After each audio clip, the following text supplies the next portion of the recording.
बिहार की राजनीति में एक ही रात में ऐसा खेला हो गया कि बीजेपी को सत्ता से बाहर जाना पड़ा, जबकि लालू की लालटेन फिर से राजनीति में रोशन हो गई। बिहार में महागठबंधन की सरकार बनने के बाद महाराष्ट्र में भी विपक्ष में आई दरार मिट गई है। एनसीपी ने शिवसेना से दोस्ती का हाथ आगे बढ़ाया है। इसके बाद महागठबंधन को मजबूती मिलती दिख रही है।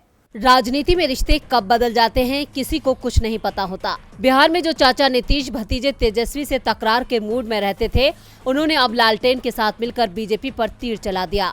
इस नई दोस्ती के बाद महागठबंधन की धुंधली हुई तस्वीर उभर कर सामने आई है, जिसने न सिर्फ बिहार में विपक्ष को मजबूती दी, बल्कि महाराष्ट्र में भी दोस्ती में आई दरार को भर दिया। खबर है कि शरद पवार की राष्ट्रवादी कांग्रेस पार्टी ने महाविकास अघाड़ी के बने रहने की इच्छा जाहिर की है।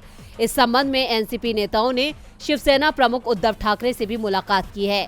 इनमें विपक्ष के नेता अजीत पवार, प्रदेश अध्यक्ष जयंत पाटिल और पूर्व मंत्री छगन भुजबल, सुनील तताकारे जैसे नेता शामिल रहे।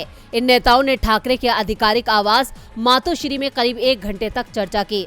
खास बात यह है कि ठाकरे के इस्तीफे के बाद से ही एनसीपी और शिवसेना के बीच संपर्क नहीं था। वहीं अब दोस्ती पक्की हो गई है। एक वरिष्ठ नेता ने कहा है कि एनसीपी नेतृत्व का मानना है कि ठाकरे को ये मानने की जरूरत है, उनकी एकता उनके ही अस्तित्व के लिए जरूरी है। कानून की लड़ाई लंबी चलने की संभावना है, लेकिन अगर सभी 3 दल साथ रहेंगे और मिलकर चुनाव लड़ेंगे तो राज्य में राजनीतिक फायदा भी उनके पक्ष में होगा।